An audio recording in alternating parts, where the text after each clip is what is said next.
So we're here with the legendary DJ Nu-Mark. How does it feel to rock Rhymefest, especially you being a DJ of your caliber? How does it feel today? It was dope today. I mean, it was like I threw in a lot of subliminal samples in my set. Run DMCs, roam all over Coliseum floors, and a Rhymefest loop. So I found some fitting things for today, so I got excited on the way driving over here. I'm like, I got some shit special for Rhymefest, so it was dope. Seeing the progression with technology and people basically putting samples out there, are you for or are you against it? Because I remember DJ Premier saying, hey, stop basically putting that out there. You're burning it, you're messing up the culture. How do you feel about that? Well, you know, there's a difference between like sample snitching, you know, and sharing knowledge with your homie that you've been digging with for 20 years, 15 years, 10 years, whatever it is. Yeah. And be like, hey, did you know that one sample is from an Otis Redding part at the bridge on the third bar? Like that, there's a difference between doing that and then putting out a reissue vinyl and then citing where all the samples come from. So it depends. And also it could be a little bit of a sore spot. Budgets run thin and some samples don't get cleared. Right, and so when you get snitched on, you get hammered, you know? So it's always good to learn. It's always good to share, especially when it's with your crew. Yeah. You know, and people you came up with. It's dope. Yeah. But there's a fine line, you know? Yeah. Do you think if you altered a sample enough, you shouldn't have to face copyright infringement? Oh man, you about to get me here for a half hour talking about this? No, I mean, hey, I told you it's gonna get nerdy. This is what we do. My personal opinion, to answer your question, is I think everything should be on a grid. So like one bar should be this much in publishing, this much on the master side, and it should be based off of your popularity. Like I guess how many how many records you generally sell. Like it should be. There should be some logic to this, but right now the law is anything recognizable, we can just gaffle you up for whatever. So moral of the story is no attorneys want to touch it. Yeah. It ain't no money in it for them. So they don't want to say, hey, we need to put some laws in place so we could get back to creativity and, you know, get back to that place where sampling was a beautiful art form. People were coming out with samples and beautiful songs based off of this, you know, wonderful mosaic from previous artists. But right now, more and more people are moving away from samples, and you can hear it in the production. Like things are getting shinier, a little bit more stiffer, and you know, very digital. I like that stuff too. Don't get me wrong, I love that stuff. I want both. Yeah, because I just noticed more in the mainstream. It seems like a lot of people are recreating 2000s hits. Yeah. And it feels very lazy. But are you okay with that? Like blatant samples? Or are you more just like, all right, I want some creativity? For me, it's all about the scoreboard. If it hits, it hits.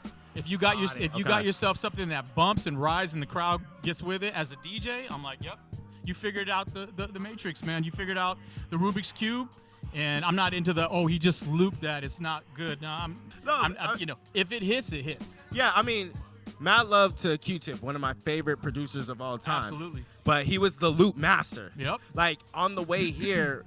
My guy Chino, he's one of my camera people. We were listening to the original sample for Lyrics to Go, Inside My Love. Yeah. Like, and that was just a straight loop, higher pitched. Yeah, it's where he looped it from, and it's the fact that he's like, oh no, I'm gonna rhyme over a vocal.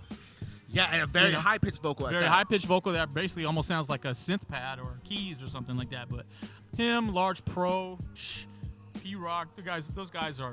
Yeah, I mean, out of this masters, world. Man. Those guys were putting things in key, on time, in loop fashion before all the technology was around. So, hats off to them. Are you into digital digging as much as you're into actually physically digging through vinyl? The political answer would be yes, but I just cannot get myself in the right groove right now.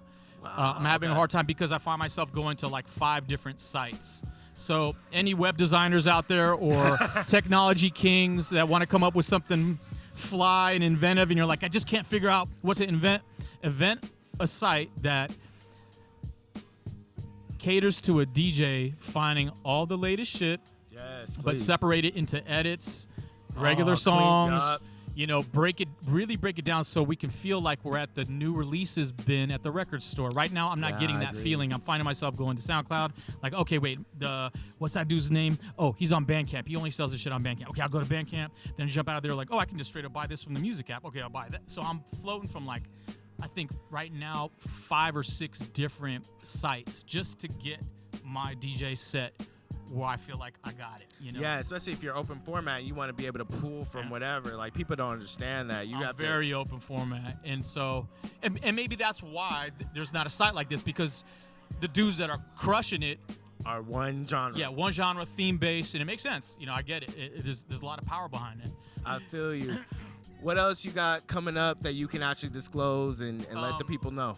Yeah, well, I just put out a book, actually, but I sold out. A book called Amu Nu that pays homage to my Persian roots. And shout out to it's a coffee table book, about 7.5 inches in diameter. And it's my best Persian recipes. Oh, yeah, we got to check that out. A travel guide for all the best Middle Eastern food from around the world, Egypt, Iran, Iraq, everywhere around the world. But it's from people like DJ Premier and Pasta Newsome, De La Soul, Middle Eastern comedians. Like, it's all kinds of people who contributed.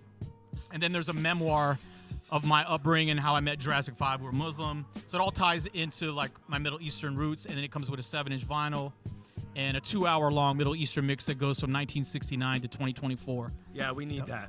We definitely need that. Find that on the dark web, because I sold out really quickly. Yeah, well, we might have to surf on that. But thank you, DJ Nu-Mark. Yes, sir. We appreciate you and all the knowledge and just keeping it real.